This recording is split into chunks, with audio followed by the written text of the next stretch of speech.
Want to trade crypto on Kucoin from the USA? Let's unpack why that's currently a no-go and what that really means. As of January 23, 2025, Kucoin ceased operations for US users. This means all US accounts were officially closed. Regulatory hurdles are the reason. Plain and simple. So, direct access, not an option. Now, I know what some of you might be thinking: VPN.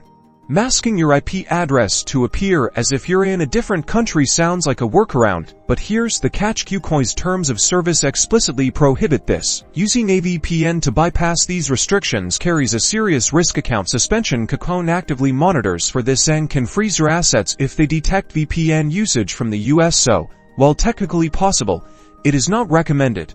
Think of it this way: the risks involved with using a VPN to access Kucoin from the USA heavily outweigh any potential rewards. Account suspension and loss of funds is simply not worth it. Kucoin made this decision to focus on global compliance and is exploring future re-entry into the US market. This could involve securing the necessary licenses down the road, but there is currently no firm date. So, the bottom line, if you're in the US, Kucoin isn't a viable option right now. Explore other reputable exchanges that are fully compliant with US regulations. Stay informed, trade smart, and always prioritize your account security.